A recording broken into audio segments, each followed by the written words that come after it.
3, 2, 1. Here we go! Welcome to ASD Market Week's YouTube series, Retail Revelations Inside the Deal. This is your all-access pass to the world of buying and selling in the retail space. We're getting candid and having real conversations on what it takes to get the deal done. This is Retail Revelations Inside the Deal. Hello and welcome to Retail Revelations Inside the Deal. I'm your host, Stephanie Beringhele, and joining us, we have a real treat. We've got Mike Stambouli, Business Development Manager at VIP Trading. Mike, welcome to the show. Thank you. Thanks for having me. I'm excited. You should be excited because we're talking about liquidations and a little bit of returns and all kinds of goodness. So I know you're going to give us the unveiling of behind the scenes of this world. I'll see. Depends on the questions. But yeah, I got you. Anything you need to know. Well, first we have to verify that you have credibility. So we're going to say, Mike, give us a little bit of a scoop on who you are. And for those that aren't familiar with VIP Trading, give us the rundown of what the company's all about. All right, lowdown of who I am. Well, we're going to start with VIP Trading. So VIP Trading is a wholesale liquidation company. It's family and employee owned. We opened in 2002. And we have direct contracts with major retailers, all the big stores you can think of. On record, I'm not able to name them, but you can kind of figure them out. They're all the stores that people shop in. Now, in terms of who I am and how credible I am, my cousins, Jack and Alan, opened the company in 2002 when I was in 10th grade. It took me a while, but I finally joined them. I came on board in 2012, so I let them do all the hard work at the beginning. And once it started coasting, I jumped on board. I do everything from sales to business development. I support the marketing team, do lead distribution, email marketing, and the list goes on. Liquidation. Some people don't really know what it is. They're a little bit hesitant. Give us the rundown of what this world looks like, especially today with everything that's going on. Yeah, so liquidation, I mean, there's different types of liquidations. The liquidations we do is retail store, vendor, manufacturers, wholesaler liquidation. So take a big box store. When they have returned items, somebody buys a blender, they bring it back to the store for whatever reasons, the store doesn't automatically resell it. They got to send it somewhere. So we receive those in large quantities. We're talking truckloads and truckloads and truckloads. And it's not only the returned items, it's end of season stock, what we call shelf pulls. Let's say after summer, all the beach toys, the pool toys, the towels, the bathing suits, they don't want to sell them in October. They need to make space for the fresh inventory for winter. So that's got to go somewhere as well. Hi, that's us. Also, the brand new overstock, or what we call master case, things that didn't even make it to the store. They just had excess inventory. They bought too much of, maybe not the iPhone, but let's pretend this was a lower value item. They bought 100,000 pieces because it was significantly more cost effective. They only needed 20,000 pieces. Well, guess what? There's 80,000 pieces they need to do something with. That's us again. Hi. And that's what we do. And then we resell it to resellers of all form, whether it's discount stores, online auctioneers, live sales channels nowadays, other wholesalers, flea markets, you name it. So in terms of the product line, I know that with everything going on right now, inventory and just having a selection of goods, that seems to be a discussion, as well as logistics, making sure that with tariffs going on, retailers want to know that they're going to have product to put on the shelves, because if their shelves are empty and if prices get too high because of that little extra amount that's tacked on, there's major concern. So I think that that's the advantage that you have. What are you currently seeing or hearing, and how are you guys positioning yourselves for these next 3 months? Yeah, I mean, look, the beauty of liquidation is we're the bottom of the barrel, right? We are not those luxury brands. We are not middle tiers. We are as low as it gets on that pyramid. So everything goes downstream. It's got to reach us at a certain level. And by the time it reaches us, it becomes significantly more cost effective. So even if retailers are getting hit with significantly higher tariffs and taxes and whatnot, even if that's passed on to us, it's going to be more cost effective for not our customers, let's say our customers to purchase from those discount outlets as it would from a big box store. So we're going to see what it looks like. A lot of people at the moment are a little bit more cautious, more prudent. They're more calculated in what they're purchasing, because we don't know what we don't know, and we can't control what we can't control. So let's control the controllables today and see what happens. So really all the faith is in the big box stores. Hopefully they get it right so that we get it right and our customers get it right and everybody can win. I think all of us are diligently listening and watching and trying to see what each day brings, because every day is different. So I think that's great advice. You Yeah. mentioned it a couple times, and I love it, because usually when I talk to people, it's what's trending, and they go, oh, it's this pattern on this apparel line or whatever. For you guys, it's very unique. You talked about auctions and live selling. I know you guys know all about whatnot. So tell us about that world. How is it changing the game, and kind of that next generation's really embracing that format of selling? Yeah, that's interesting, because in terms of trends, as you said, a lot of other wholesalers will have product trends. Hey, it's, the holiday season and winter, toys are coming up and things of that nature. With us, it's just, there are no trends. The market is the trend, right? Whatever is available becomes the trend. Now, Whatnot pops up and other similar live streaming platforms have popped up, and that's changing the game a little bit, because it's opening up a different sales channel for people that never even thought about it, right? This is something that, to my understanding, has been very big in several Asian countries for several years. And it's slowly trickling into the States and the Western world. Now, I think we're just scratching the surface of it. And there are already customers of ours that are doing very, very, very well on Whatnot, that have turned it into a cash cow. So it opens up a different market. It gives people different ideas, a broader range of customers, a broader range of categories that they can sell. If somebody had a retail store, they don't know what to do with their excess inventory. Well, guess what? Turn on a camera, start selling these things. Now they get to liquidate their own liquidation inventory. So it really depends. Some people are turning it into their main bread and butter, others liquidation, others just a side hustle or a secondary sales channel. But that is the trend today, live sales, whether it be on Facebook, on YouTube, on TikTok, on Whatnot, wherever it is, that's coming. It's coming hard. So if you're not on it, get on it, or find somebody you can trust to get on it for you. That side hustle is real these days. Everything is so expensive. So a little extra cash always goes a long way. And I think you're right.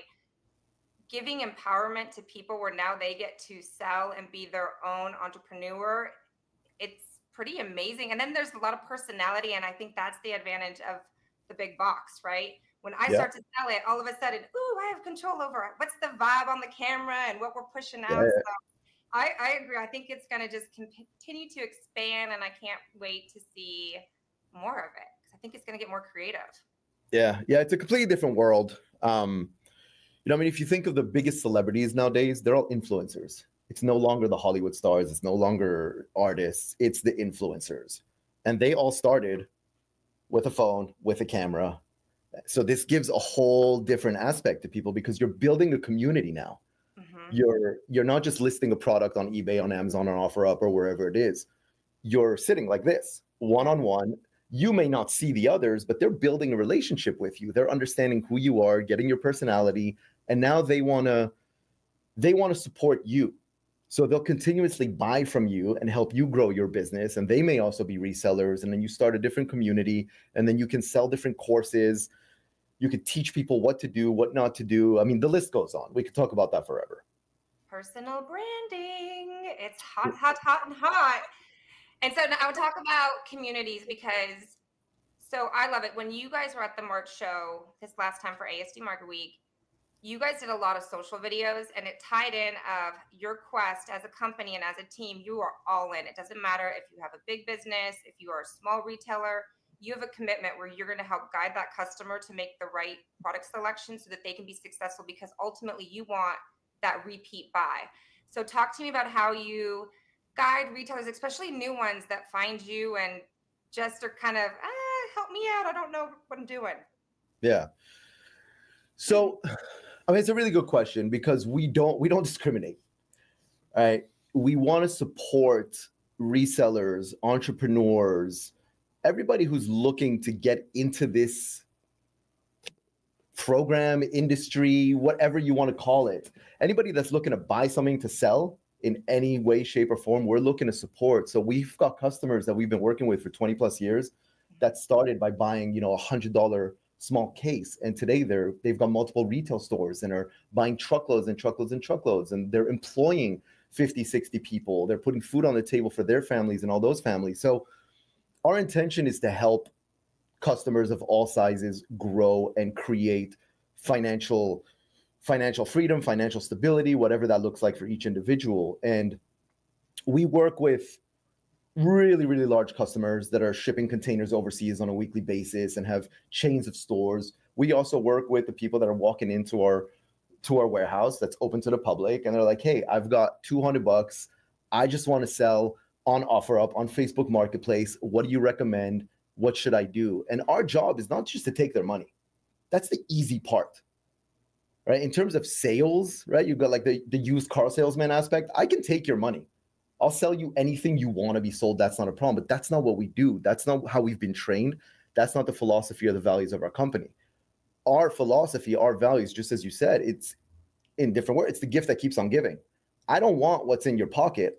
I want what's in your bank account, because if I take all of that, it means your bank account is growing and we're both growing together. Right? So we started in 2002 with several thousand square feet, and we have 500,000 square feet now.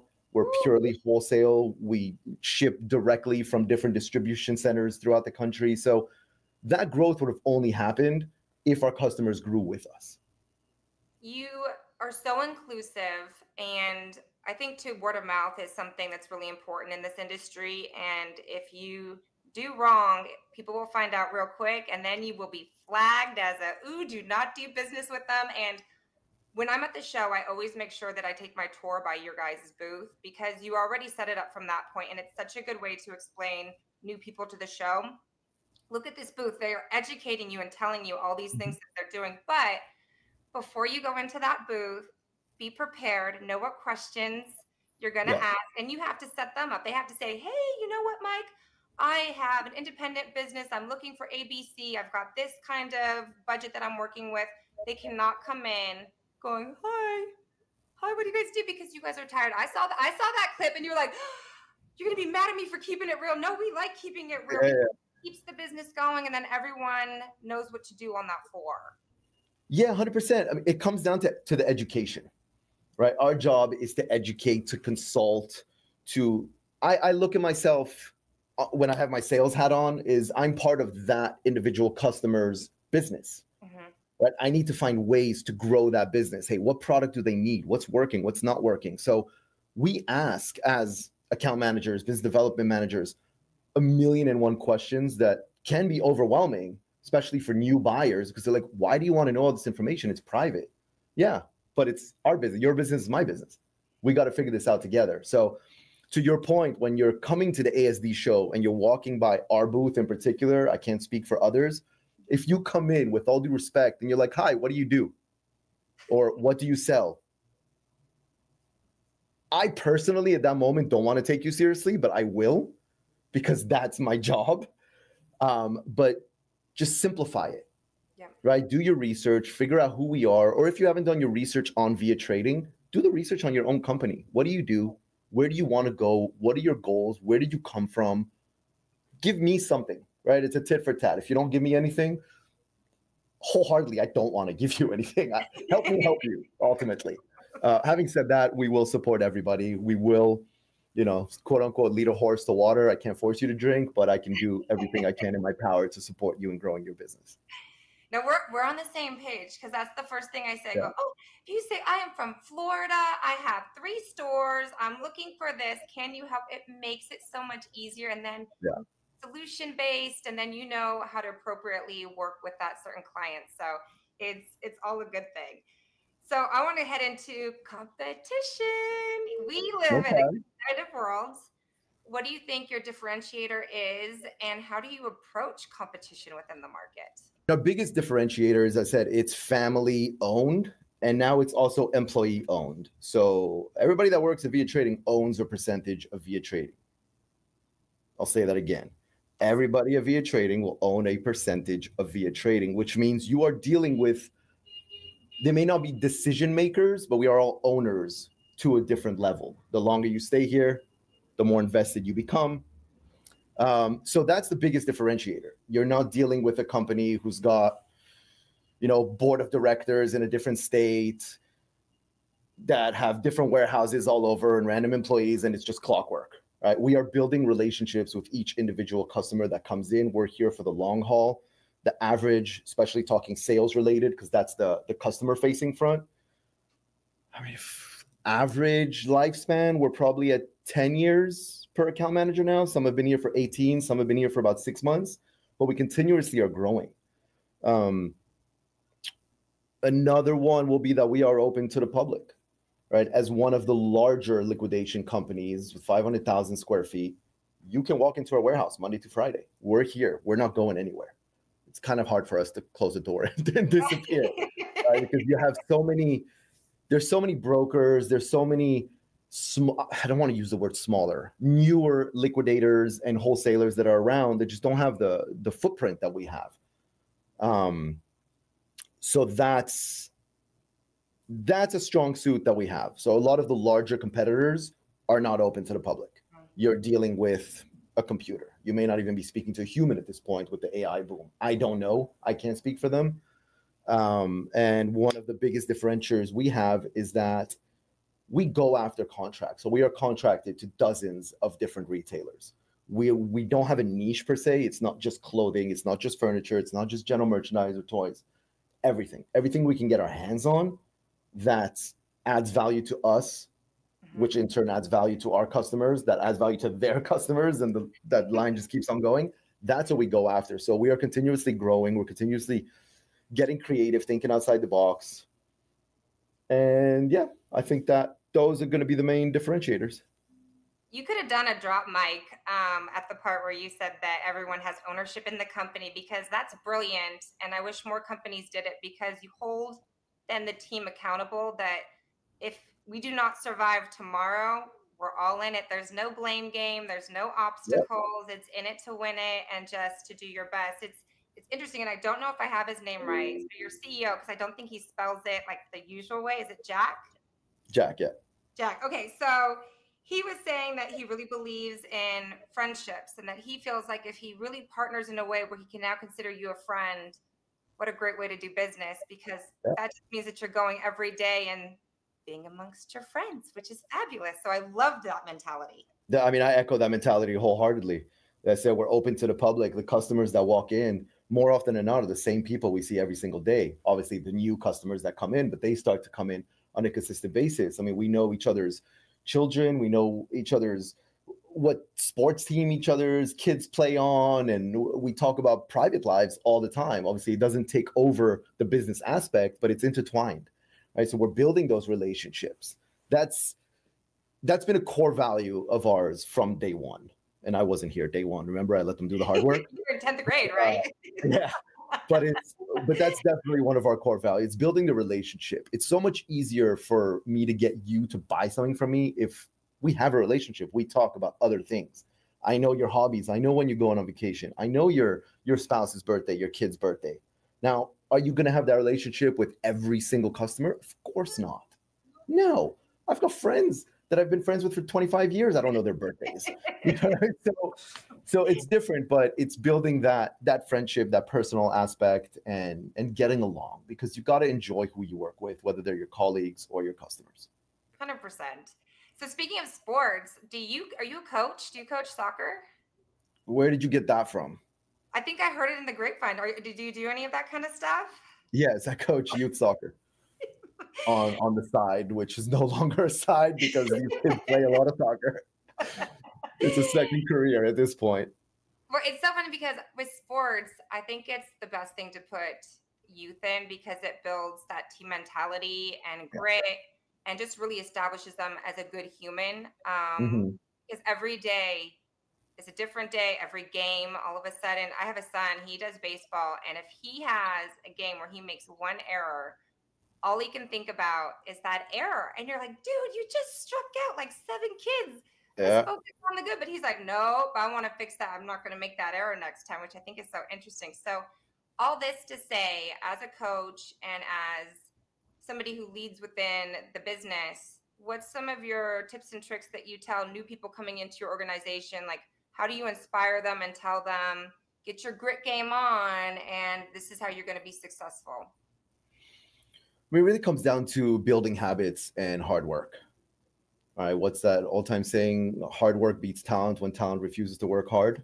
Ooh. And it's as cliche as it can be, but it's the truth, right? Whether we apply it here at Via Trading or to youth soccer or youth baseball or anywhere in life, that's what it is. And as long as you're working hard with intention, you're intentional about what you do, and you have goals set, you will be okay. Yeah. Because you could be as talented as possible in whatever avenue you're in, but if you're not working hard, it's going to disappear. It's a fleeting moment. So that's really what it comes down to. And it's leaning on everybody else that's been in the company for years. Be a sponge. Learn from those around you. Learn from all your customers. Don't be afraid to not know what you don't know. And work hard and be intentional. That's what it comes down to. And work smart. You can work hard all day long and not be smart about it, and then you're just going around in circles. Do you find that the way that you coach and the way that you manage your business in the company parallel, and they're very similar, or are they two different approaches? It's on and off. I would like them to be identical approaches, but dealing with youth and dealing with adults is slightly different, and I have to say more on the line, even though if we lose a soccer game, I'd go crazy. But there is more on the line. Obviously, one is life, or part of our lives. It's what feeds us all. It's what feeds everybody in our company. It's what feeds our customers. The other one is for fun, as they say.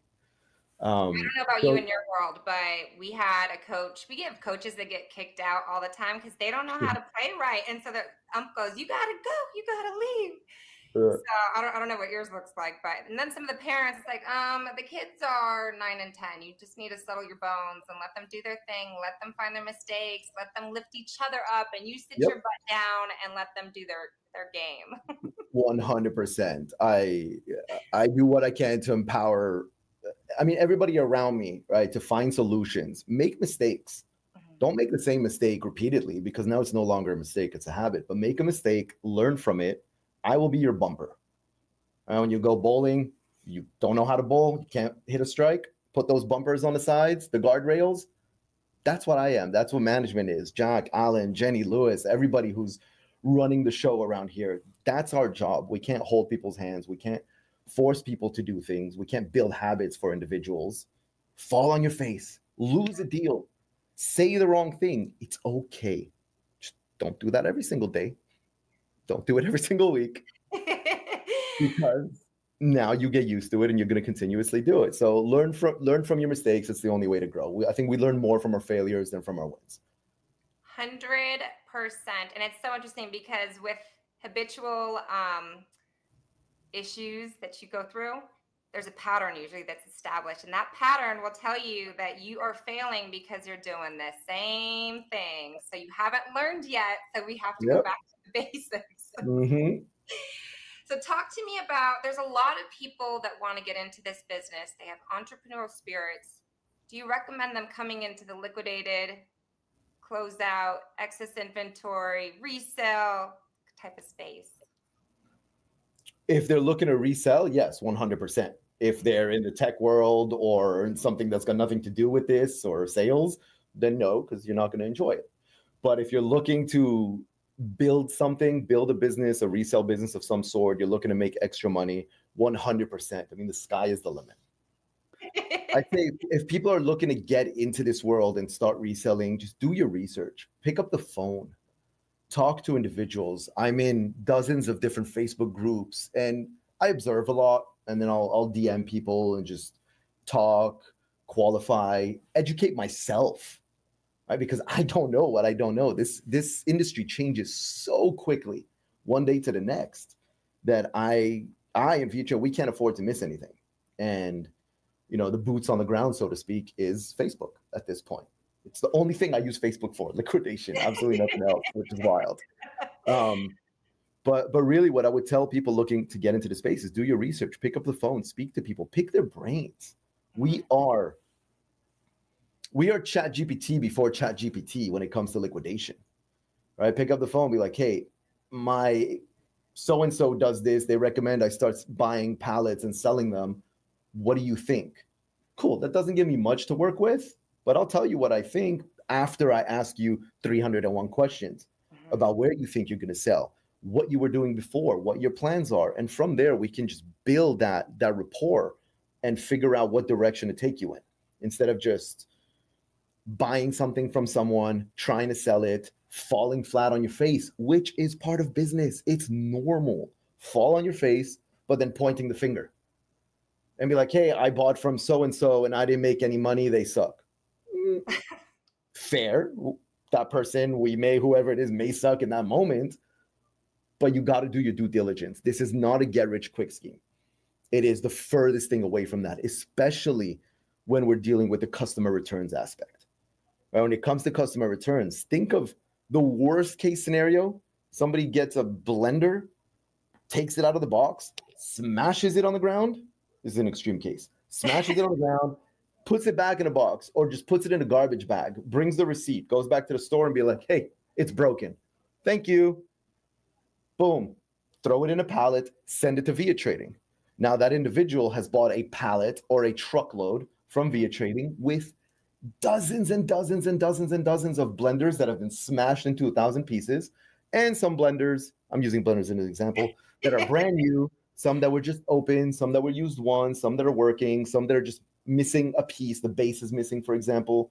But you get the good, bad, and ugly. So you got to be ready for that. You got to do the research. You got to understand how to get creative. Think outside the box. You're not just buying and selling. Even if you're buying something brand new, you're not just buying and selling. There's market trends. Where is this going to sell best? Am I selling this item on Amazon? If I sell it on Whatnot, can I get a higher recovery? Pick people's brains. Don't waste their time. Pick their brains with intention, but do your research, do your homework. It's so interesting because disruption breeds opportunity. And right now there's a lot of disruption in the industry, and resale is a huge opportunity. And I think a lot of retailers are really leaning into this world because they know that if they have to fill gaps of inventory, it might be the perfect solve. And guess what? This newer generation, all about used goods, thrift, gently loved. It's a huge opportunity. So I think that that's something that we're just going to see continue to go upward. Yeah, definitely. I don't think that's going away anytime soon. As you said, the new generation, we're just looking to reuse, recycle, to do better. Do better. And maybe I don't need so much. Yeah, we don't. No, we don't. But I do know that my refrigerator's broken, so is my dishwasher and my washing machine right now. So if it's used but it works and it functions, woo! Yes, I will pay for it and I will gladly take it to my house. Yeah, there you go. We're gonna wrap it up, but I have to go into ASD Market Week because you guys are great exhibitors of ours. So tell me a little bit about your thoughts on the show in terms of a business perspective, what you like about it, and what do you kind of leave that show with going, oh, I learned something different this show? So I think for us, because the show is not liquidation centric, so to speak, it's broader wholesale. We approach the show at a different aspect. We go to network to solidify those relationships.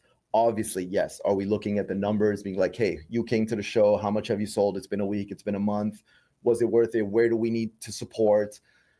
So yes, there is that aspect, obviously, but a lot of people, a lot of exhibitors go to the show, ASD and other shows, and they live and breathe off of the shows. If they have a bad show financially, that can make or break their entire year.